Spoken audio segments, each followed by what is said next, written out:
Culture Soccer.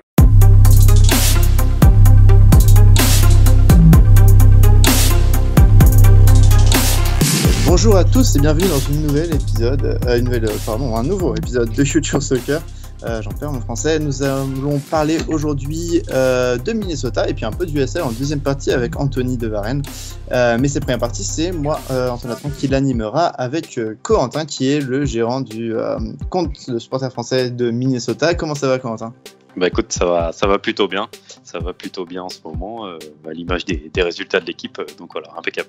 C'est ça, ouais, on va pouvoir parler un petit peu de la belle saison de Minnesota avec toi, parce que c'est une saison un petit peu, on va pas dire surprise, parce que par exemple, Adi Raphaël de notre site, vous pensez en tout cas en top 3 de la conférence, de votre conférence en MLS, et il faut dire que c'est un très bon début de saison qui commence malgré quelques petites incertitudes par rapport à vos passés, parce qu'on va pas se mentir, la première saison inaugurale pour vous, vous étiez un petit peu nommé une des pires expansions de l'histoire de la MLS, un record qui est peut-être un petit peu battu aujourd'hui par Cincinnati, mais récemment, en tout cas, après une année 2018 aussi un peu compliquée, 2019 ça va beaucoup mieux, vous êtes deuxième à l'ouest, à longue distance de l'AFC, mais un petit peu comme tout le monde, et vous êtes en finale de l'US Open Cup, donc on peut dire que pour le moment, la saison se passe extrêmement bien. Est-ce que tu t'y attendais un petit peu ?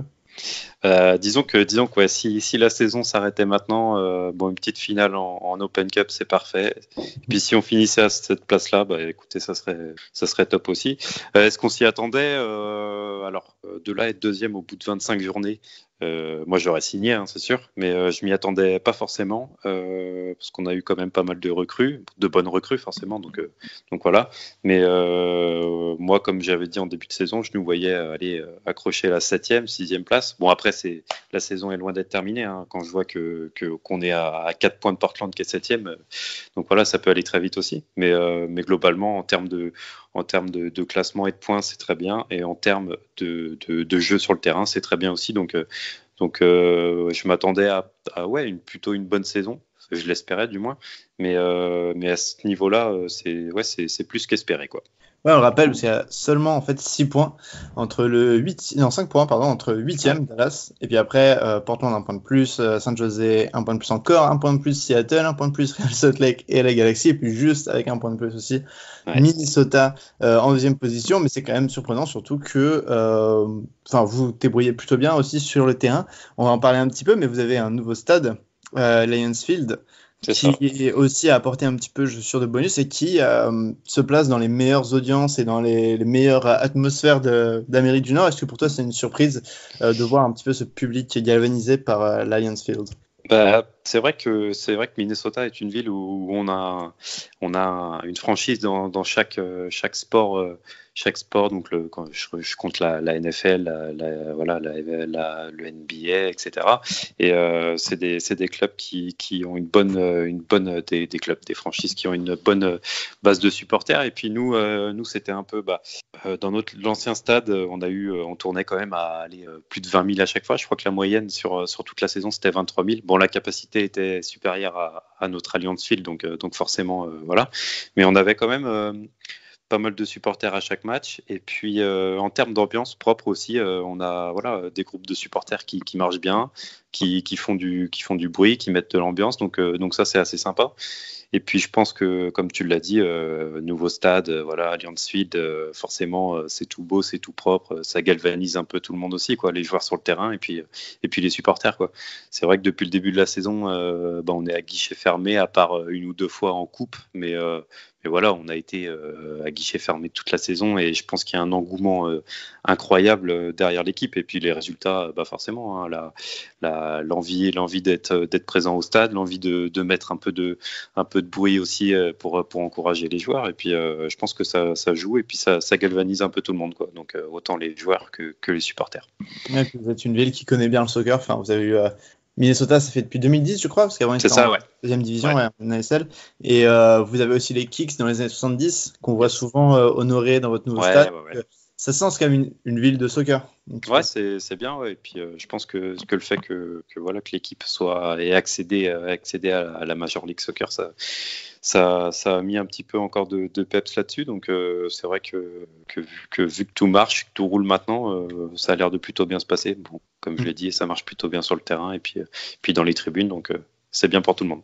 Par contre, ça se passait pas très bien les 2 premières années, comme on disait, 2017-2018, surtout comparé à ceux qui sont rentrés en même temps que vous, Atlanta United. Donc vous avez forcément pâli un peu de la comparaison avec vos voisins, mais c'était avec le même entraîneur qu'aujourd'hui, Adrian Heath, qui est assez contesté, on peut le dire, depuis son arrivée à Minnesota, parce qu'il n'avait pas des très bons résultats au tout début. On se souvient de votre match inaugural face à Atlanta dans la neige. C'était combien de scores? 7-1, je crois. 7-1, ouais, voilà. De tête, ouais. Et puis après, une saison catastrophique en 2017. En 2017, un petit peu après, on va dire entre 2017 et 2018, vous achetez pas mal, surtout des éléments offensifs. Ouais. Et puis après, c'est cette saison avant en 2019 que vous êtes pas mal renforcé derrière. Mais est-ce que tu penses que la nouvelle saison qui se passe et qui est plutôt bonne, c'est grâce à Adrian Heath ou c'est plutôt grâce aux nouvelles recrues? Je pense que honnêtement, voilà, moi personnellement, je suis pas un grand fan de notre coach. Je pense que personnellement, on a quand même fait un bon recrutement. Alors de près ou de loin, le coach a son mot à dire, donc forcément quelque part c'est aussi grâce à lui indirectement. Mais je pense que le recrutement ça a été l'atout numéro 1 de cette saison. Je veux dire, on a recruté des joueurs. Qui n'étaient pas méconnus, c'était des gars qu'on connaissait plus ou moins pour nous supporters français, donc voilà, c'est un très très bon recrutement. Après, voilà, on peut acheter des joueurs et la maillot prend pas et puis ça ne marche pas, hein. Mais c'est vrai que cette saison agréablement surpris là-dessus parce que ce qui est de Romain Métanire par exemple, il s'est intégré, mais au bout de 3 matchs, le gars il était au top. Je pense à des recrues comme Opara. Opara, ça me surprend pas parce que c'est un très bon défenseur de soccer. Sa réputation est plus que faite en MLS. Donc, je pense qu'on a recruté les bons joueurs au bon moment. Et puis, fallait aussi investir un peu. Voilà. À un moment donné, faut aussi débourser un peu d'argent pour avoir des bons joueurs. Donc voilà, je pense que là-dessus, la direction et puis notre coach ont forcément fait le boulot. Et puis je pense que au bout de la 3e saison, ça commençait un peu à chauffer pour tout le monde. Donc il fallait des résultats. Donc voilà, ils se sont peut-être aussi forcés à élever un peu le niveau en termes de recrutement. Et puis voilà, on voit le résultat aujourd'hui, hein. On est 2e, on produit du beau jeu et puis on va dire que tout roule, quoi. Ouais, c'est vrai que vous avez acheté un petit peu des valeurs sûres, comme tu disais, Métanire, Aiki Opera ou Osvaldo Alonso aussi. C'est ça. Un peu des vétérans de MLS. Ce qui est marrant, c'est que ça n'a pas marché par exemple à Orlando, mais chez vous, ça a l'air de plutôt marcher. Parce que aussi, vous avez recruté des gros éléments offensifs un an avant, dont une star, Darwin Quintero, qui est un joueur désigné et puis une des faces, un visage de la franchise. Est-ce que en ce moment, j'ai vu pas mal de supporters qui semblent le critiquer en disant qu'il se donne pas à fond à chaque match. Est-ce que tu as aussi cette impression? Disons que c'est compliqué de donner un avis sur Quintero parce que c'est un joueur qui peut paraître un peu de temps en temps nonchalant, c'est vrai. Un joueur qui alors techniquement surdoué, c'est sûr, il n'y a rien à dire, hein. Là-dessus, il sait faire une passe, il sait tirer, il sait dribbler, il sait très bien le faire. Mais après, dans l'envie, voilà, c'est plus compliqué, je pense. Et puis on le voit pas mal s'énerver un peu sur le terrain de temps en temps. On le voit pas mal être un peu tatillon par rapport à il s'énerve un peu rapidement en termes d'état d'esprit. Je sais pas, des fois il n'est pas irréprochable. Après, on voit par exemple, là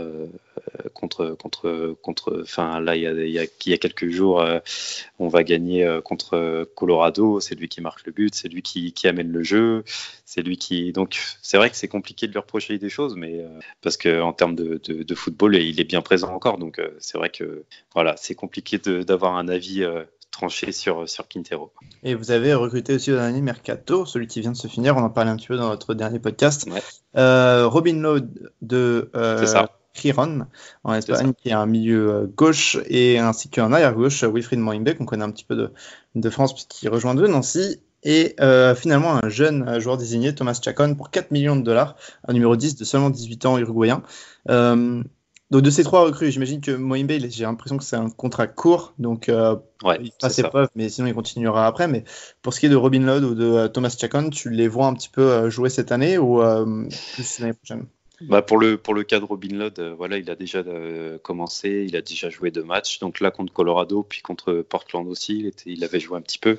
Ça c'est un joueur, honnêtement, je pense que bah voilà, on est dans la continuité de notre recrutement. Je pense que c'est un joueur qui va encore élever un peu le niveau de l'équipe.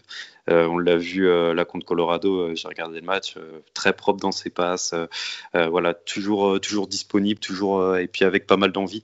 Après, je pense que physiquement, il est peut-être pas encore prêt. Je pense que d'ici quelques semaines, ça ira mieux. Mais le temps qu'il s'acclimate aussi forcément à la ligue, au match, à la ville, à l'équipe, à plein de choses. Mais je pense que dans le jeu, lui, ça va être du très très bon. Je pense qu'il va, comme je l'ai dit, il va amener quelque chose en plus encore à l'équipe.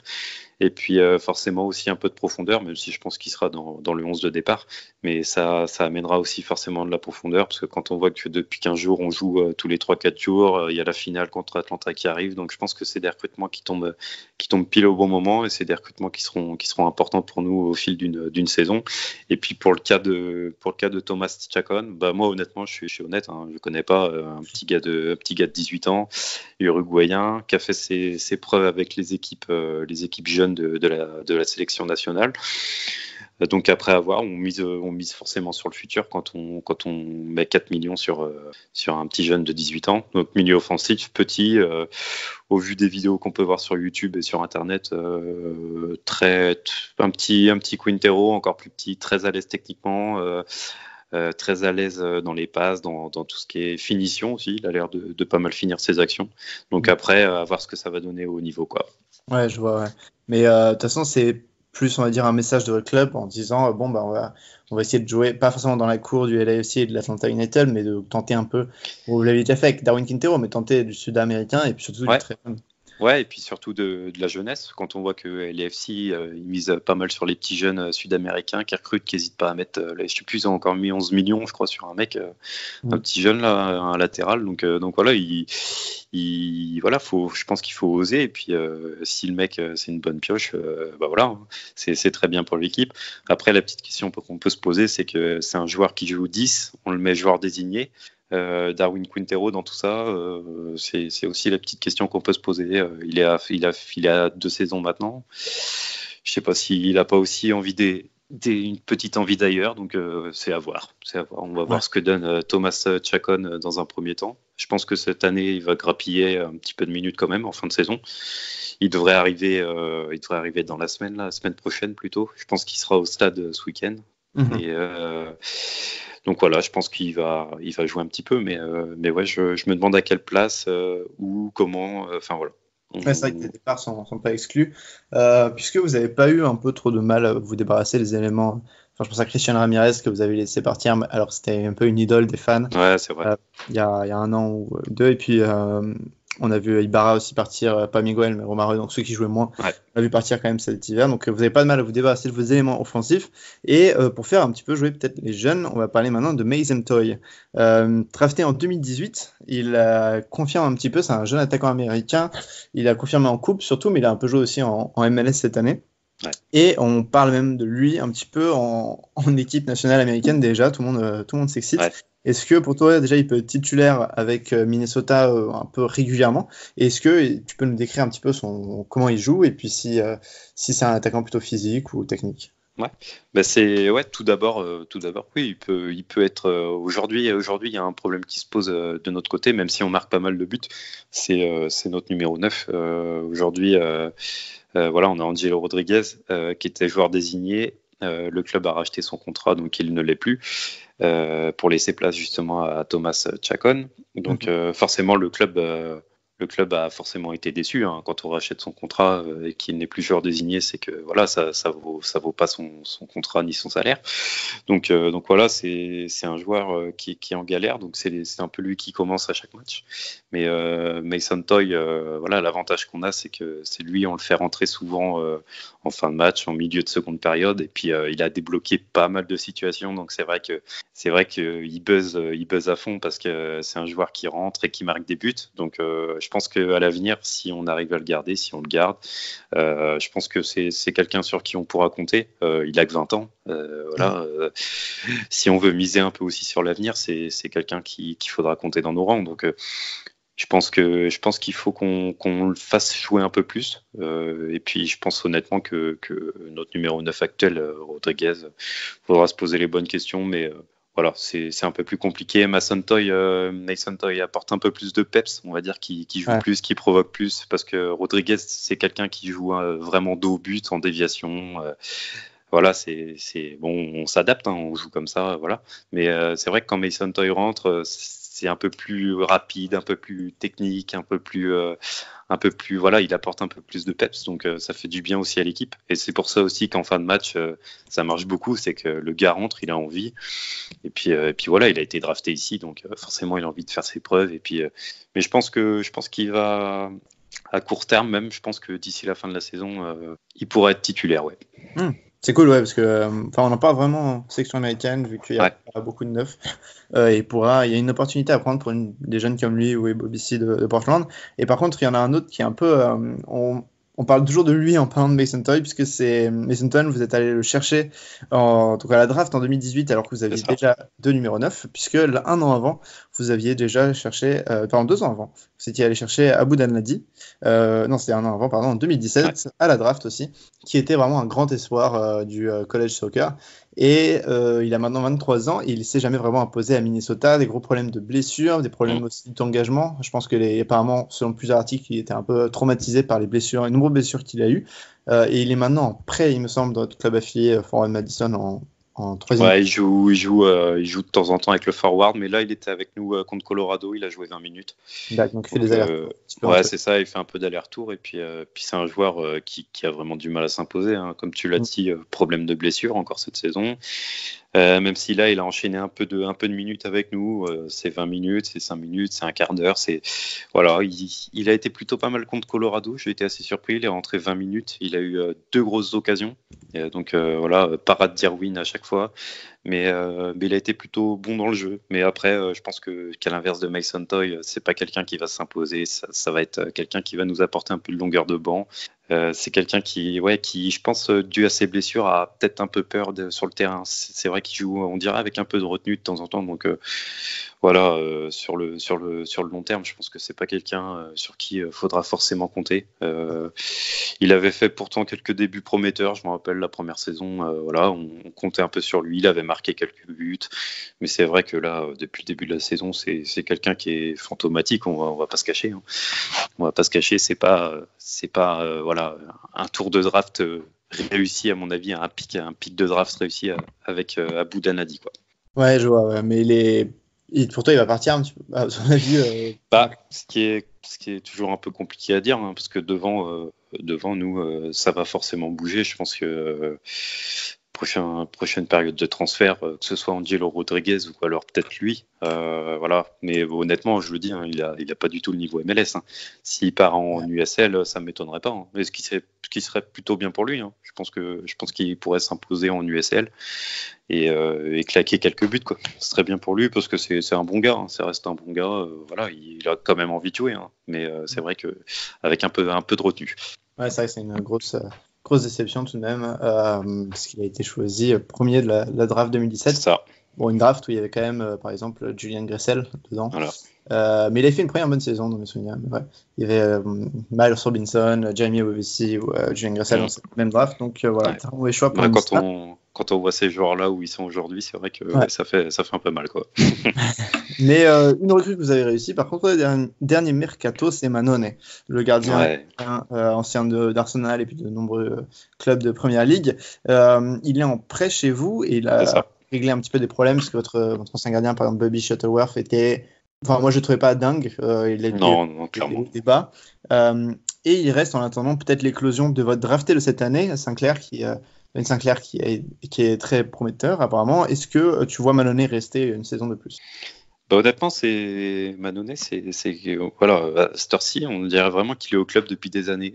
Il a su s'intégrer, que ce soit avec l'équipe, avec le staff, avec tout le monde et surtout avec les supporters. C'est quelqu'un qui est très proche des supporters, que ce soit sur les réseaux sociaux ou que ce soit voilà, après le match, avant le match. C'est quelqu'un qui est proche et je pense qu'il se plaît vraiment ici. Voilà, au vu aussi de son Instagram, je suis un peu tout ça. Il poste pas mal de stories. Voilà, il a l'air d'aimer la ville. Donc voilà, nous clairement, c'est les saisons précédentes, notre défense, et y compris notre gardien de but, c'était honnêtement la pire chose qu'on avait, quoi. Ouais. Sauf que cette saison, à l'inverse, c'est notre point fort, c'est notre défense, c'est Opara, c'est Métanire, c'est Boxall, voilà, que ce soit Hassani Dodson qui joue à gauche ou alors Chase Casper, et puis Vito Manon. Vito Manon, voilà, c'est l'atout défensif numéro un. Il n'a pas fait un mauvais match depuis le début de la saison, quoi. Donc voilà, il est très constant, il a envie de jouer, et puis je pense que ça serait une bonne chose pour tout le monde qui reste ici les saisons à venir. Voilà, en Angleterre, il a fait le tour, hein. Je pense que voilà, il a jamais joué dans trop de gros clubs à part un peu à l'époque à Arsenal. Donc ici, il a l'air de s'y plaire, et puis je pense que nous, ça nous conviendrait forcément. Et puis si ça lui convient à lui, à sa famille, voilà, c'est le plus important. Mais c'est quelqu'un qui est très bien dans sa peau dans le Minnesota, et puis c'est quelqu'un qui est très important pour nous. Ouais. Comme je disais, pour revenir un petit peu au club en général, vous êtes passé en 2 ans de la pire expansion de l'histoire de la MLS à un club qui aujourd'hui est vraiment top de l'Ouest. Vous achetez des Sud-Américains très jeunes, vous avez une équipe remplie de stars, Darwin Quintero, Métanire qui était d'ailleurs au MLS All-Star. Vous êtes aussi un club formateur, aidé par les drafts, beaucoup de drafts quand même avec Sinclair et Mason Toy. Et vous avez aussi une alliance avec un club de Division 3 dont on a parlé maintes fois sur Culture Soccer, le Forward Madison. Est-ce que tu peux un peu analyser le futur de Minnesota, parce que vous avez aussi un nouveau stade, donc des investissements, des stades, des bons joueurs, des bons jeunes, un partenariat solide.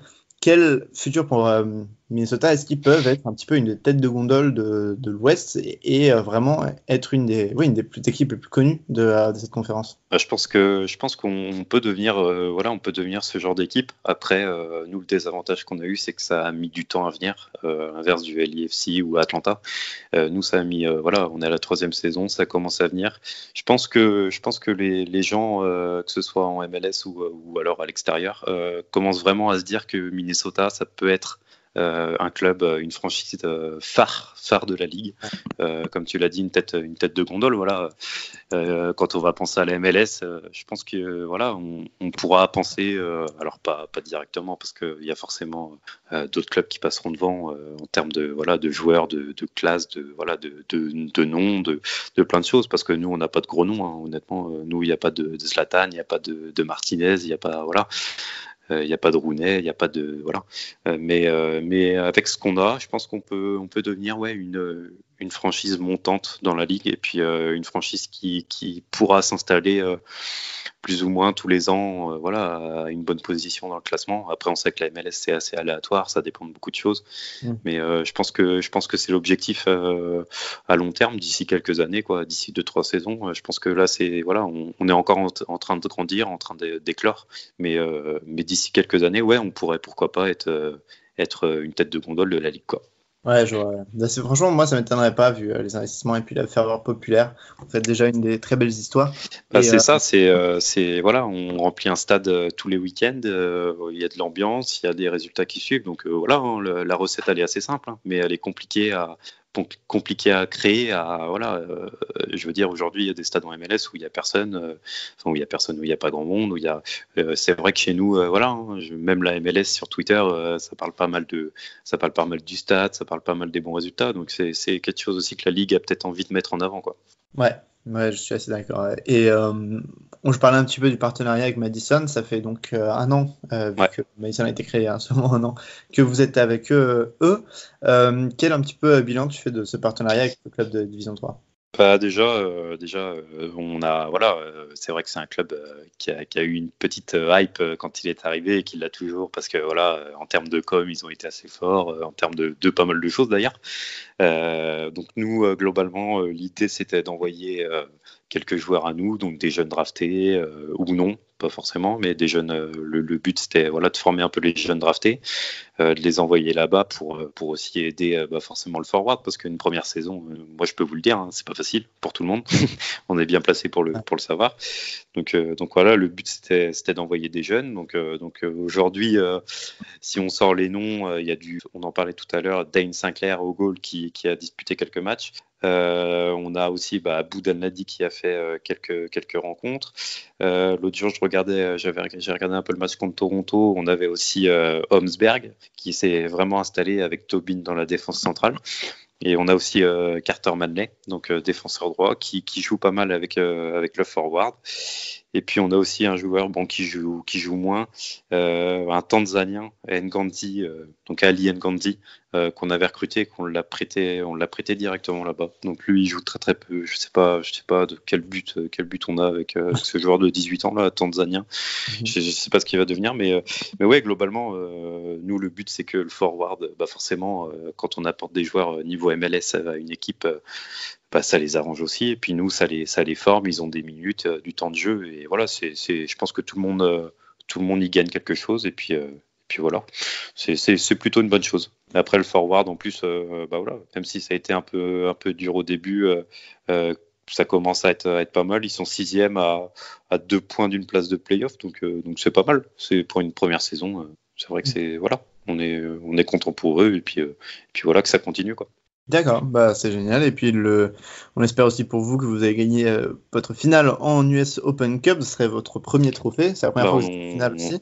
On espère aussi. Ça va pas être facile parce que là, Atlanta en ce moment, ça revient bien là. Ils ont gagné hier ils ont gagné la finale là, du tournoi américano-mexicain là.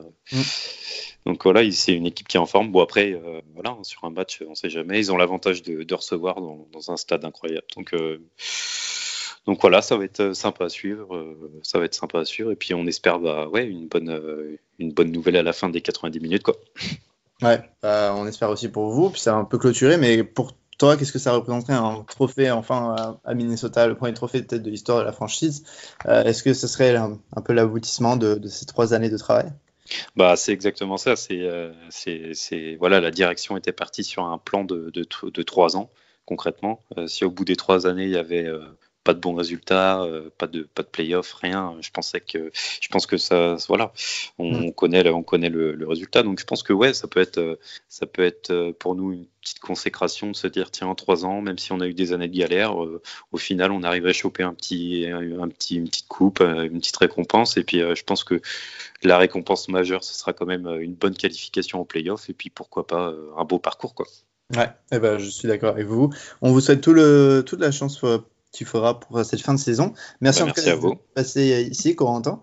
Dis-nous où est-ce qu'on peut te retrouver sur Twitter. On peut me retrouver sur Twitter avec le @MNUFCFR, tout simplement.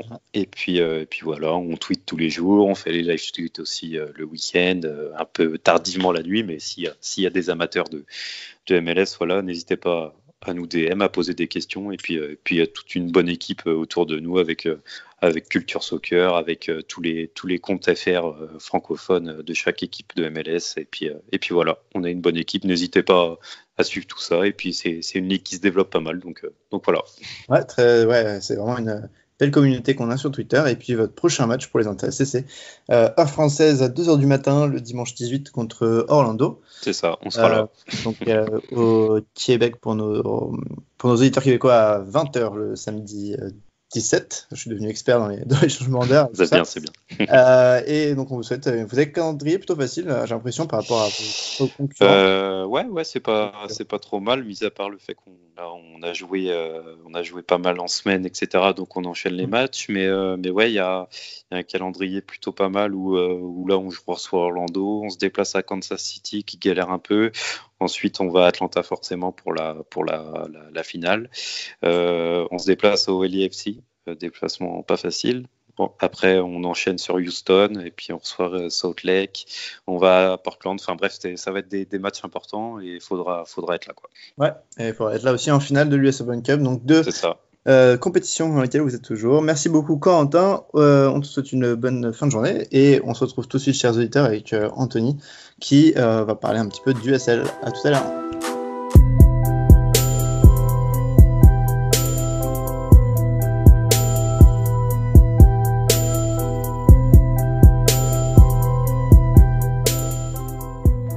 Re-bienvenue, chers auditeurs et auditrices, pour la deuxième partie du podcast. On est très heureux de pouvoir rejoindre le milieu offensif du El Paso Locomotive en USL, le français là, que je suis certain que tous les Français connaissent, Alexis Bossetti. Ça va bien, Alexis?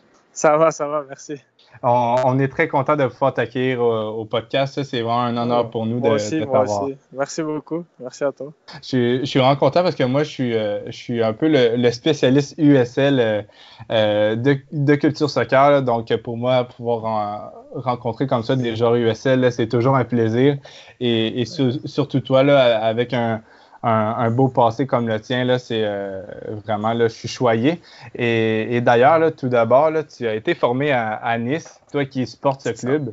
Ça a dû être un des plus beaux moments de ta vie et en carrière de pouvoir fouler pour la première fois la pelouse là, à Nice. C'est ça. Surtout, c'était l'ancien stade, donc c'est le stade où j'allais voir les matchs plus jeunes. Donc, non, c'est sûr que c'était une fierté, beaucoup d'émotions de pouvoir jouer dans ce stade et voilà, j'étais très content après d'avoir pu changer avec le nouveau stade, donc c'est une bonne expérience, c'est sûr. Oui, exact. Et après Nice, tu vas à Tours, tu vas en Norvège et puis finalement à Laval. Après, tu décides de te lancer aux États-Unis. J'aimerais savoir, parce que c'est quand même assez rare que des Français décident d'aller en Division 2 américaine. C'était quoi, toi, tes motivations? Bah, je pense qu'en France, j'avais fait un peu le tour. J'avais joué en Ligue 1, en Ligue 2, j'avais joué en National. Donc voilà, je connaissais un peu qui se faisait. J'ai commencé tôt en professionnel, on va dire. Donc voilà, je préférais me lancer aux États-Unis comme j'ai toujours voulu y aller. J'ai eu l'opportunité d'aller à OKC. Donc voilà, c'était le bon moment pour moi pour y aller. Ma fille va avoir 2 ans, donc voilà, elle est assez grande, on va dire. Et voilà, c'était le bon moment parce que j'aurais pu y aller il y a 2 ans, mais ma femme était enceinte, tout ça, donc c'était pas le bon moment. C'est pour ça qu'on a préféré aller à Laval, pardon. Et voilà, 1 an et demi après, c'était plus le bon moment, on va dire. Parfait. Donc, on pourrait dire que c'était vraiment le meilleur moment professionnellement parlant et personnellement parlant. C'est ça, ouais. Et est-ce qu'avant d'arriver aux États-Unis, tu avais parlé à quelques joueurs, là, soit en USL ou en MLS, qui t'avaient présenté un peu les États-Unis et tout? Non, quand j'ai signé à OKC, j'ai un peu parlé à Alexis qui joue à Louisville. Ok, ouais. Mais sinon, non, sans plus. Hein. Je me doutais de ce qui m'attendait. Voilà, OKC, j'ai été vraiment. C'était le bon endroit, je pense, pour commencer. C'était une bonne expérience à Oklahoma. Franchement, c'était bien. Je suis content d'avoir joué 6 mois là-bas. Et non, j'ai passé des bons moments. J'ai rencontré des super personnes. Donc voilà, non, avec ma femme, on est très content d'avoir été là-bas. Et là, j'ai eu l'opportunité d'évoluer, on va dire, en allant à El Paso. Donc non, je suis content de la tournure que ça a pris. Je m'attendais pas à ce que ça arrive si vite, mais voilà, hein, c'est les États-Unis aussi. Ça se passe très vite comme ça, et pour le coup, c'est bien. Oui, et d'ailleurs, après une vingtaine de matchs de USL, comment tu trouves le niveau là, de la Division 2 américaine? Bon, très, très bon niveau. Après, le style de jeu d'Oklahoma City et le style de jeu d'où je suis aujourd'hui à El Paso, c'est totalement différent. À Oklahoma City, c'était surtout des attaques rapides pour des attaquants très, très rapides et costauds. Là, à El Paso, c'est plutôt du jeu au sol, de la possession comme j'aime. Donc, non, je pense que je vais prendre beaucoup, beaucoup de plaisir à jouer ici. D'accord. Et est-ce que tu aurais un comparatif de niveau là, si on compare avec l'Europe? La France, je pense que c'est niveau. Il y a des équipes qui peuvent jouer en Ligue 2, il y a des équipes qui peuvent jouer en National. Non, c'est un mix de Ligue 2 et de National, facilement. Je pense que Phoenix peut jouer en Ligue 2. Les équipes du haut du tableau, ils peuvent jouer en Ligue 2. Et les autres équipes, elles peuvent jouer en National, je pense. Il y a pas mal de joueurs ici qui pourraient jouer en Ligue 2 nationale en France. Hein. Oui, et c'est ça. Tu disais un peu plus tôt là, que pour ta première expérience, tu es arrivé au OKC, le Energy, club ayant quand même plusieurs joueurs, d'anciens joueurs de MLS comme Deshaun Brown, Michael Williams et Cardell Cato. Comment tu t'es senti dans l'équipe là, si on enlève le côté terrain là, vraiment avec le groupe et tout? Non, c'était bien, c'était pas mal, vraiment. Il y avait pas mal de joueurs des Caraïbes, donc c'était plutôt ambiance du Sud, on va dire. Donc c'était non, franchement, je suis très content d'avoir pu les côtoyer, d'avoir joué avec eux. C'est des bons joueurs, donc non, je pense que OKC, ils peuvent faire une bonne saison. Surtout s'ils se qualifient en play-off, on sait que sur un match, après, tout est possible. S'ils reçoivent sur le synthétique, tout ça, ils vont être dangereux, je pense, pour la fin de saison et pour les play-offs. Oui, le fameux synthétique de Oklahoma City. Moi, je pouvais plus. Mes talons, ils n'en pouvaient plus du synthétique. Oui, et d'ailleurs, là, en arrivant au OKC, je me demandais, est-ce que tu as dû faire beaucoup d'adaptations, soit dans ta vie en général ou professionnelle, là, en arrivant aux États-Unis, que je crois que tout le monde est conscient, c'est un monde totalement différent de la France. L'USL, c'est les déplacements surtout. On se déplace surtout au OKC, on était en plein milieu, donc le plus à l'est. Là, du coup, on allait à Seattle, à Portland, sur la côte ouest. C'était des longs déplacements, quoi. Donc c'était plutôt ça, la chaleur. Comme ici, ça joue l'été, on peut jouer sous 40 degrés. Donc, c'est plus l'adaptation, c'est plus ça au voyage, à jouer tous les 3 jours, à enchaîner les matchs avec la coupe. Donc non, le plus difficile pour moi, c'était plutôt ça. Après, le niveau, techniquement, tactiquement, pour moi, ça va. Après, c'est physiquement où les joueurs ici, c'est tous des athlètes. Ils courent beaucoup, ils courent vite. Donc voilà, moi, c'est surtout sur cet aspect-là où j'ai besoin de travailler. Mais c'est mon année d'adaptation. J'espère bien finir l'année avec El Paso, avec le jeu de possession, et faire une très grosse saison l'année prochaine. Oui, d'ailleurs, tu parlais du transport en USL. Très, très longtemps, ça a été un point négatif de la Ligue, et je crois même que ça l'est encore. Même auparavant, là, c'était beaucoup de transport en autocar. Est-ce que c'est encore le cas? Que de l'avion, non.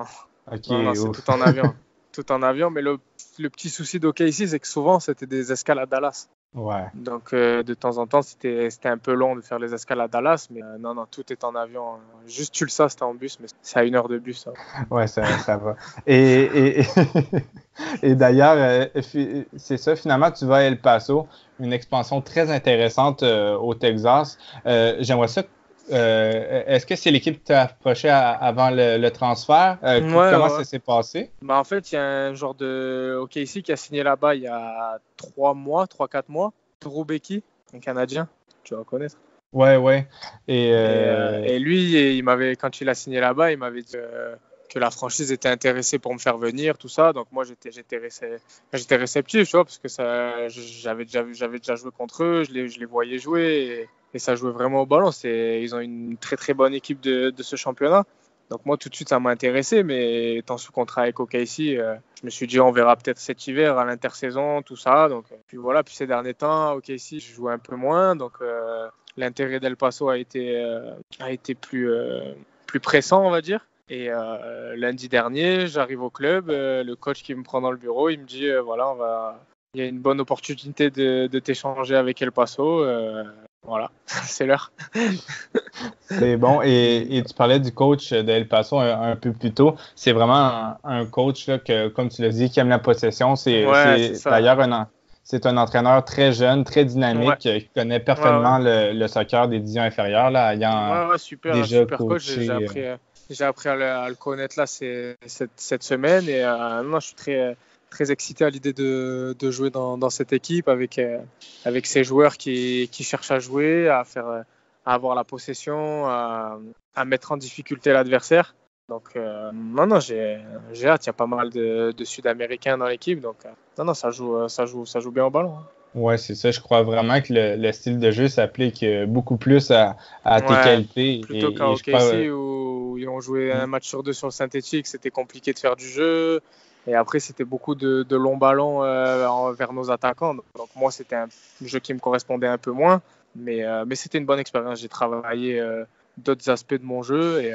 Et voilà, j'ai appris l'anglais surtout. Et voilà, maintenant, je vais me mettre un peu à l'espagnol. Parce qu'ici, il faut parler espagnol aussi. Ouais, hein, au Texas, c'est un peu plus au sud.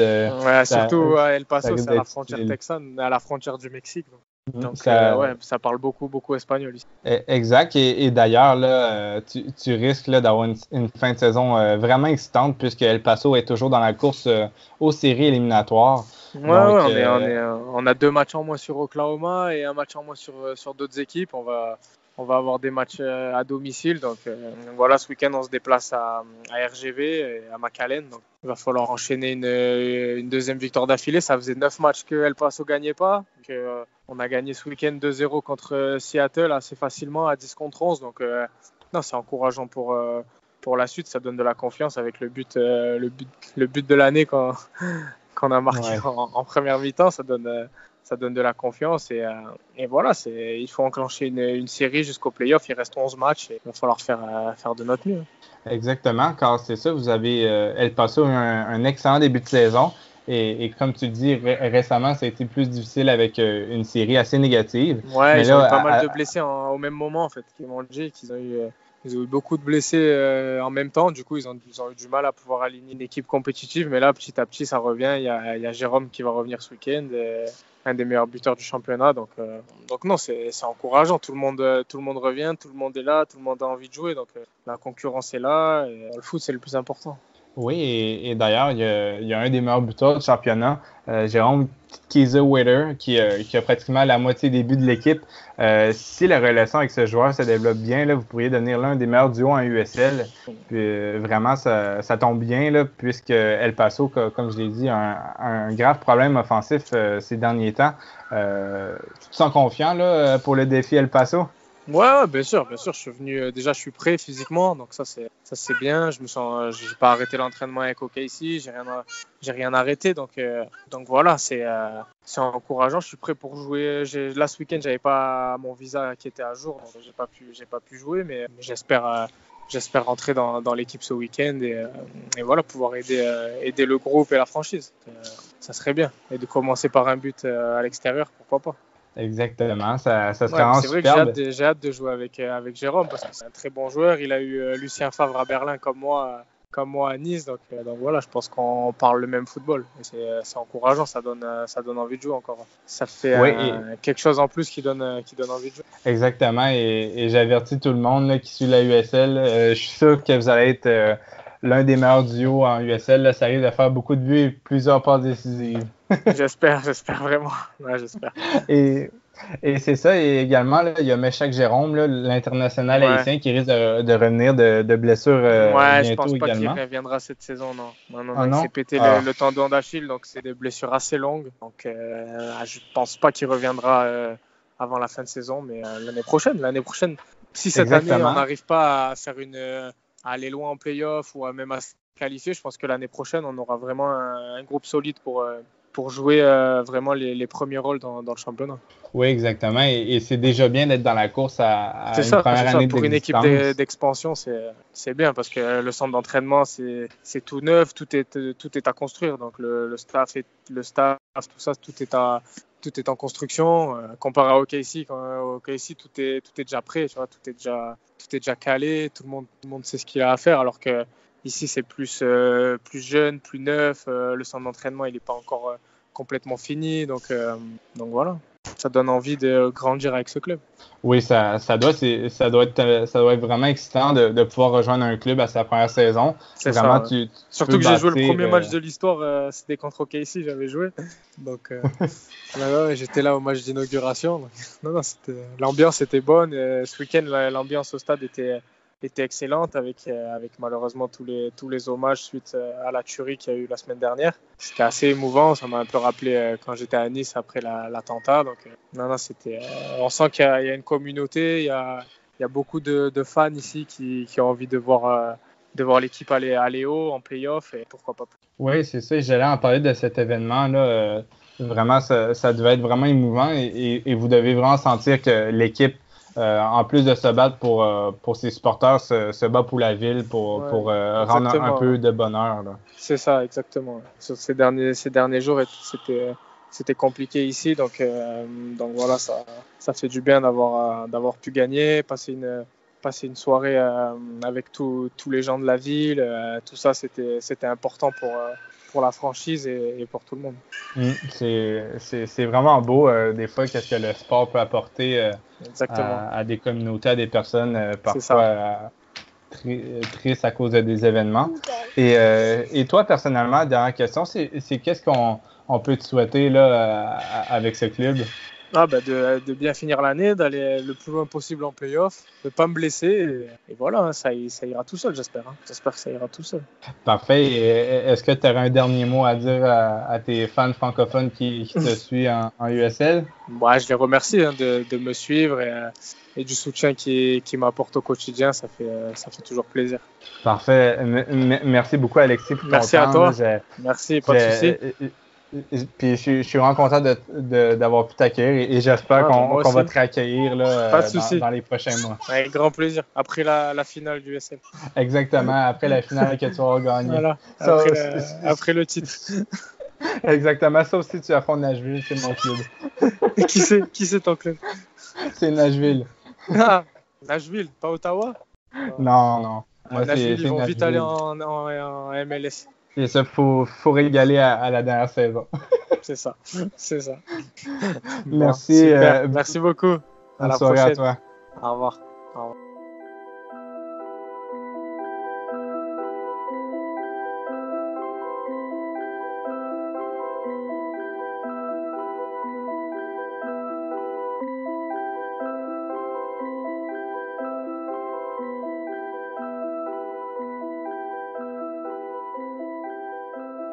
Donc, encore une fois, merci au compte francophone du Minnesota United pour son temps et à Alexis Bossetti que vous pouvez retrouver, là, comme je l'ai dit, au El Paso Locomotive en USL.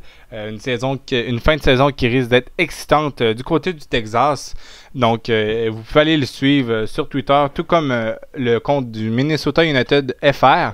Et à vous, je vous remercie pour vos écoutes et vos commentaires là, à chaque semaine. C'est toujours un plaisir de vous lire. Et n'hésitez pas là, à lire tous nos articles là, à retrouver sur le culturesoccer.com. Cette semaine, là, un gros article sur les rivalités en MLS que Antoine Latran, co-rédacteur en chef, va sortir. Là, ça risque d'être très intéressant. Et je vous invite à écouter le nouveau podcast là, Culture Soccer à l'érable, CS à l'érable, là, animé par Adi Raphaël et Daniel Cameron. Là. Si vous ne voulez rien manquer de l'actualité canadienne, c'est le podcast, c'est actuellement le seul podcast francophone sur le soccer au Canada. Donc, n'hésitez pas à y jeter un coup d'œil si ce n'est pas déjà fait. Et je vous souhaite une bonne semaine à tous.